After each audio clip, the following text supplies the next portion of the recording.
আমাদের দেশের মানুষ বিচার পায় না, শিশুরা ধর্ষিত হচ্ছে, বর্ডার দিয়ে অস্ত্র ঢুকছে থানাতে, আমার জনগণ বিচার পায় না, মামলা দিতে গেলে মামলা রাখে না। আর স্বরাষ্ট্রমন্ত্রী সংসদে দাঁড়িয়ে উনি বাংলাদেশের মানুষকে প্রতারণার সংবিধান শিখায়। স্বরাষ্ট্রমন্ত্রী চোখ খুলে দেখেন, মানুষ বিচার চাওয়া বন্ধ করে দিয়েছে, মানুষ বিচার চাওয়া বন্ধ করে দিয়েছে। আপনাদের কি অধঃপতন হলে মানুষ আর বিচারও চায় না, কারণ সে জানে বিচার চেয়ে লাভ নাই, কারণ সে বিচার পাবে না। আজকে আমরা বাংলাদেশের এমন একটা সময়ে দাঁড়িয়ে বক্তব্য দিচ্ছি এখানে, যখন শিশুদেরকে ধর্ষণ করা হচ্ছে এবং বাবা বিচার চাওয়া বন্ধ করে দিয়েছে। বাবা বিচার চাচ্ছে না কি কারণে? বাবা বিচার চাচ্ছে না কারণ এই বিচার ব্যবস্থার উপরে বাবার বিশ্বাস নেই। বাবা জানে এই বিচার ব্যবস্থা নিয়ে কিছুদিন ফেসবুকে লেখালেখি হবে, রাজনীতির ময়দানে গরম বক্তব্য হবে, কিন্তু দিন শেষে বাবা তার সন্তানের ধর্ষণের কোনো বিচার পাবে না। এই বিচার ব্যবস্থা জনগণের বিচার নিশ্চিত করতে পারে নাই, অন্যায়ের বিচার নিশ্চিত করতে পারে নাই, আমাদের স্বাস্থ্য ব্যবস্থা আমাদেরকে সুস্বাস্থ্য দিতে পারে নাই। আমাদের দেশের নেতারা যারা স্বাস্থ্যের দায়িত্বে থাকেন, জনপ্রতিনিধিরা তারা ছুটি পেলে নিয়মিত চেকআপের অংশ হিসেবে সিঙ্গাপুর এবং থাইল্যান্ডে যায়। তাদের সন্তানদেরকে তারা বিদেশে রেখে তারা পড়াশোনা করায়। যে লোকটা বাজারে জিলাপি বানায়, আপনি যদি ওই লোকটাকে বলেন ভাই আপনি জিলাপিটা খান, সে যদি জিলাপি খাইতে অস্বীকৃতি জানায়, এই জিলাপির প্রতি কি আপনার আস্থা থাকবে? যে লোকটা এখানে চটপটি বিক্রি করে, ওই লোকটাকে যদি বলেন এই চটপটিটা আপনি খান, উনি যদি বলে যে না এটা আমি খাবো না, আমি অন্য জায়গা থেকে চটপটি কিনে এনে খাবো, ওই লোকের চটপটিকে আপনি কিনে খাবেন?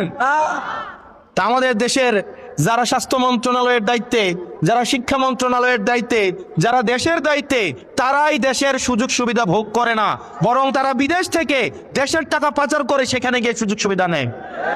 এবং এটা জনগণের সাথে প্রতারণা করা, এটা জনগণের সাথে প্রতারণা করা। প্রিয় মনোহরগঞ্জবাসী, আমরা এটারই পরিবর্তন চেয়েছিলাম। আমরা চেয়েছিলাম এমন একটা বাংলাদেশ, যে বাংলাদেশে একটা সন্তান যখন ভূমিষ্ঠ হবে সেই জায়গা থেকে সে তার অধিকার বুঝে পাবে। আমাদের দেশের চিকিৎসা ব্যবস্থা, আপনি আমাদের দেশের চিকিৎসা সরকারি হসপিটালগুলোতে যান, আপনি দেখবেন ফিলিস্তিনের রাফা ক্যাম্পের থেকে বাজে অবস্থায় সরকারি চিকিৎসাগুলো। আপনি প্রতিষ্ঠানগুলোতে যান, শিক্ষা প্রতিষ্ঠানগুলোতে যান, সেখানে দেখবেন সেই স্কুলের প্রধান শিক্ষকের ছেলেকে ওই স্কুলে পড়ায় না, সেই এলাকার ইউনুর ছেলেকে স্কুলে পড়ায় না, ডিসির ছেলেকে ঢাকা রেখে পড়াশোনা করায়, আমলাদের ছেলে মেয়েদেরকে বিদেশে রেখে পড়াশোনা করায়।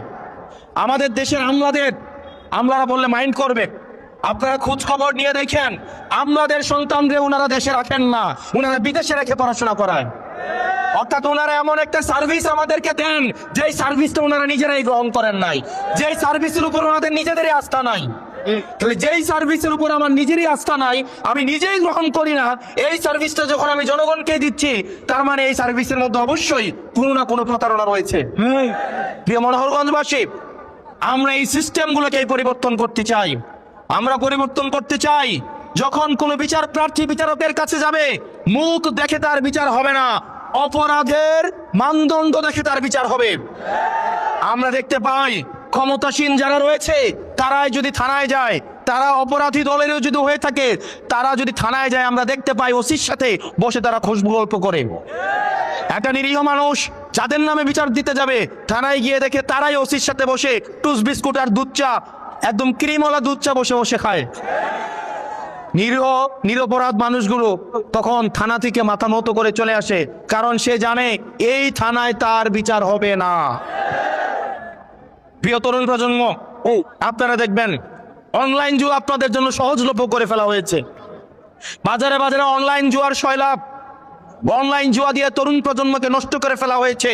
বর্ডার গুলোকে উন্মুক্ত করে দেওয়া হয়েছে। এই বর্ডারে মাদকের উন্মুক্ত প্রসারের মধ্য দিয়ে আমার তরুণ প্রজন্মকে নষ্ট করে ফেলা হচ্ছে।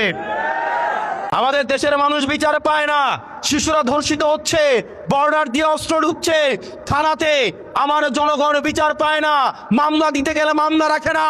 আর স্বরাষ্ট্রমন্ত্রী সংসদে দাঁড়িয়ে উনি বাংলাদেশের মানুষকে প্রতারণার সংবিধান শিখায়। স্বরাষ্ট্রমন্ত্রী চোখ খুলে দেখেন, মানুষ বিচার চাওয়া বন্ধ করে দিয়েছে। মানুষ বিচার চাওয়া বন্ধ করে দিয়েছে। আপনাদের কি অধঃপতন হলে মানুষ আর বিচারও চায় না, কারণ সে জানে বিচার চেয়ে লাভ নাই, কারণ সে বিচার পাবে না। প্রিয় মনোহরগঞ্জবাসী এবং এই তরুণ প্রজন্ম, আপনারা আজকে এই বিস্তীর্ণ মাঠে খোলা আকাশের নিচে, সুনীল আকাশের নিচে যারা এসে দাঁড়িয়েছেন, যাদের ভোট দেওয়ার বয়স হয় নাই কিংবা যাদের ভোট দেওয়ার বয়স হয়েছে, পরবর্তী বাংলাদেশ আমরা আপনাদেরকে নিয়ে বিনির্মাণ করব। যেই বাংলাদেশের থানায় গেলে তার রাজনৈতিক পরিচয় জানতে চাওয়া হবে না, যেই বাংলাদেশে চাকরি পেতে হলে মামা চাচা এবং রাজনৈতিক দলীয় পরিচয় থাকা লাগবে না, যোগ্যতার ভিত্তিতে এই বাংলাদেশের প্রত্যেকটা নাগরিক চাকরিতে, মেধায়, নেতৃত্বে এবং রাজনৈতিক নেতৃত্বে আসতে পারবে। প্রিয় মনোহরগঞ্জবাসী, আমরা এমন একটা বাংলাদেশ গড়তে চাই যেই বাংলাদেশে পলিটিক্যাল লিডাররা রাজনৈতিক মঞ্চে দাঁড়িয়ে শুধু বড় বড় কথা বলবে না, বড় বড় কথা বলে তারা নিজেরাই যাবে থাইল্যান্ডে চিকিৎসা নিতে, সিঙ্গাপুরে চেক আপ করাতে, তাদের সন্তানদেরকে তারা ইউএসএ, আমেরিকা, কানাডায় বেগম পাড়ায় রেখে পড়াবে। আমরা এমন বাংলাদেশ চাই না, বরং এমন বাংলাদেশ চাই যেই বাংলাদেশের শিক্ষা প্রতিষ্ঠানগুলোতে দপ্তরির ছেলেও যেমন পড়াশোনা করবে, ঠিক প্রতিষ্ঠান প্রধানের ছেলেও পড়াশোনা করবে। এই বাংলাদেশ যদি আমরা বিনির্মাণ করতে চাই, তাহলে সেক্ষেত্রে মত পার্থক্যের ঊর্ধ্বে উঠে, বিভাজনের ঊর্ধ্বে উঠে আমাদেরকে ঐক্যবদ্ধভাবে এই বাংলাদেশ বিনির্মাণের দিকে যেতে হবে। প্রত্যেকটা নাগরিকের মর্যাদা আমাদেরকে প্রতিষ্ঠিত করতে হবে। এবং আমার সামনে যে উদ্দীপ্ত তরুণ সমাজ রয়েছে, আপনাদের সামর্থ্য, শক্তি এবং উদ্দীপনাকে কাজে লাগাতে হবে। আমরা অতীতের রাজনীতিতে দেখেছি তরুণদেরকে লাঠিয়াল বাহিনী হিসেবে ব্যবহার করা হয়। আমরা চাই না তরুণরা কেবল লাঠিয়াল বাহিনী হিসেবে ব্যবহার হোক, আমরা বরং চাই তরুণরা নীতি নির্ধারণী পর্যায়ে থাকবে। তরুণদের আমরা চাই পরবর্তী বাংলাদেশ বিনির্মাণের যে অঙ্কর সেটা তারা নিয়ন্ত্রণ করবে ইনশাআল্লাহ। প্রিয় মনোহরগঞ্জবাসী, আমাদের এনসিপির নেতৃত্বে আমরা পরবর্তী বাংলাদেশ বিনির্মাণের জন্য প্রত্যেকটা উপজেলায় উপজেলায়, প্রত্যেকটা ওয়ার্ডে ওয়ার্ডে, প্রত্যেকটা ইউনিয়নে ইউনিয়নে আমরা আমাদের এনসিপির এই সাংগঠনিক কার্যতৎপরতা আমরা ছড়িয়ে দেবো ইনশাআল্লাহ। এবং আপনারা নিশ্চিত করবেন, আমার যে মা বোনেরা জুলাইয়ের রাস্তায় নেমে এসেছিল, আমরা দেখেছি ভোটের মাঠে নারীদের কদর অনেক বেড়ে যায়। আমরা দেখেছি ভোটের মাঠে যারা প্রার্থী হয় তারা নারীদের পায়ে ধরে আম্মা গো, খালা গো, জেডি গো বলে পারেন, একদম পায়ে ধরে ধরে রাখে, কিন্তু ভোট শেষ, নারীদের মূল্যায়ন শেষ। আমরা এমন বাংলাদেশ চাই না যে বাংলাদেশে ভোটের আগে নেতা এরি খেতে আলি লাগাইতে নামে যায়, যায় না, যায় না, আর নেতার পরে, ভোটের পরে আর নেতার খোঁজ পাওয়া যায় না। আমরা চাই রাজনীতিতে নারীদের অংশগ্রহণ থাকুক। শুধু এটা অলংকারিক অংশগ্রহণ নয়, বরং নীতি নির্ধারণী পর্যায়ে আমাদের নারীদের অংশগ্রহণের প্রয়োজন। এবং আমাদের সংখ্যালঘু যারা রয়েছে, আমরা তাদেরকে সংখ্যালঘু মনে করি না। বাংলাদেশে কেবলমাত্র সংখ্যালঘু তারাই যারা বাংলাদেশ বিরোধী। আমার যে হিন্দু ভাইরা রয়েছে, বৌদ্ধ খ্রিস্টান ভাইরা রয়েছে, আমরা তাদের অধিকার নিশ্চিত করতে চাই, তাদেরকে নিয়ে পরবর্তী বাংলাদেশ বিনির্মাণ করতে চাই।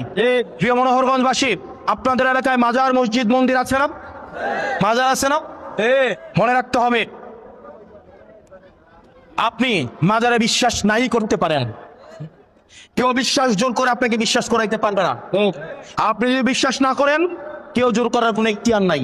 একই সাথে সাথে যে মাজারে বিশ্বাস করে তাকে আঘাত করার আপনার কোনো এখতিয়ার নাই। মাজারে কোনো আক্রমণ করার কোনো এখতিয়ার আপনার নাই। আপনার যদি অপছন্দ হয় আপনি প্রয়োজনে যাবেন না, কিন্তু আরেকজন মাজারে যদি যায় তাকে বাধা দেওয়া বা মাজার ভাঙার এখতিয়ার আপনাদের কারো নাই। আমাদের প্রত্যেকটা নাগরিকের অধিকার আমাদের রক্ষা করতে হবে। আমার দাড়ি টুপিওয়ালা ভাইরা যারা রয়েছে, 5ই আগস্টের পরে মন্দিরগুলোকে আপনারা পাহারা দিয়েছেন, ঠিক একইভাবে অন্য বিশ্বাসের বিভিন্ন মতাবলম্বী, ধর্মাবলম্বী যারা রয়েছে, তাদের ধর্মীয় অধিকার রক্ষা করার দায়িত্ব আপনাদেরকে নিতে হবে। আমরা যখন সব নাগরিকের অধিকার রক্ষা করতে পারবো, কেবল তখনই আমরা সুখী, সমৃদ্ধ এবং ধর্মীয় সম্প্রীতির আমরা বাংলাদেশ গড়ে তুলতে পারবো। সেজন্য আমাদের বিভিন্ন পন্থার ঊর্ধ্বে উঠতে হবে, বিভিন্ন আমাদের মতের ঊর্ধ্বে উঠে আমাদের একমাত্র পন্থা হচ্ছে বাংলাদেশ পন্থা। যেই পন্থার মধ্য দিয়ে আমাদের নাগরিক সমস্যা সমাধানের মধ্য দিয়ে আমরা একটি স্বনির্ভর বাংলাদেশ আমরা গড়ে তুলব। সেজন্য আমাদের আপনাদের সহায়তা প্রয়োজন। আপনারা যারা আছেন, মনে রাখতে হবে এনসিপি আপনাদের দল, এবং এনসিপি আপনাদের এমন একটা দল যেই দলের সমালোচনা করলে কেউ বাসা থেকে এসে তুলে নিয়ে যায় না। এবং এই দলটা আমরা জানি তরুণ প্রজন্মরা, আমরা যখন এনসিপি কোনো একটা নেতিবাচক কাজ করে আপনারা আঘাত পান, হয়তো অনেকে এনসিপি করেন না কিন্তু আপনারা আঘাত পান, কারণ এনসিপি কে আপনারা ধারণ করেন। এবং যারা এনসিপি করে বা না করে, প্রত্যেকটা মানুষ এনসিপি কে ধারণ করে। বিশেষ করে আমার ভাইয়েরা, বিশেষ করে আমার বোনেরা, বিশেষ করে তরুণ প্রজন্মরা, প্রত্যেকটা ঘরে ঘরে এনসিপির দাওয়াত পৌঁছে গেছে। আপনি দেখবেন প্রত্যেকটা ঘরের সংখ্যালঘু এখন হচ্ছে যারা মুরব্বী আছে তারা তারা দেখবেন এনসিপির বিরুদ্ধে একটা কথা বললেই ওই বাসার যে মহিলা থাকে উনি গিয়া ধরে পোলাপাইনের বিরুদ্ধে কথা বলতে শেখান, বলে কিনা? ঠিক একইভাবে দেখবেন আগে বাপ পোলারে বুঝাই, তখন পোলা বাপরে বুঝাই কেন এনসিপিতে আসা উচিত। যেই ঘরের মা এবং ছেলে এবং মেয়ে এনসিপিতে চলে আসছে, সেই ঘরের বাপ এবং দাদা অটোমেটিক এনসিপিতে আসতে বাধ্য। অথবা ওরাও আছে কিন্তু শরমে হয়তো বলে না। আমরা আপনাদের দুঃখটা বুঝি। ভোটের আগে মায়েরা হাজবেন্ডদেরকে ব্ল্যাকমেইল করেছে, যদি শাপলা কলেজে ভোট না দাও ভাত বন্ধ। ছেলে মেয়েরা বাপ মাকে ব্ল্যাকমেইল করেছে, যদি শাপলা কলেজে ভোট না দাও তোমাদের সাথে কথা বন্ধ। আমাদের এই গণজোয়ার প্রত্যেকটা ঘরে ঘরে পৌঁছে গেছে, প্রত্যেকটা স্কুলে স্কুলে পৌঁছে গেছে। প্রত্যেকটা স্কুল শিক্ষার্থী, প্রত্যেকটা কলেজ শিক্ষার্থী, তারুণ্যের জোয়ার যাদের রয়েছে, যারা মেরুদণ্ড বিক্রি করে দেয় নাই, যারা মগজ বিক্রি করে দেয় নাই, প্রত্যেকটা মানুষ এনসিপি কে ধারণ করে। আমরা আপনাদের এই যে আস্থা ধারণ করে আমরা এগিয়ে যাব।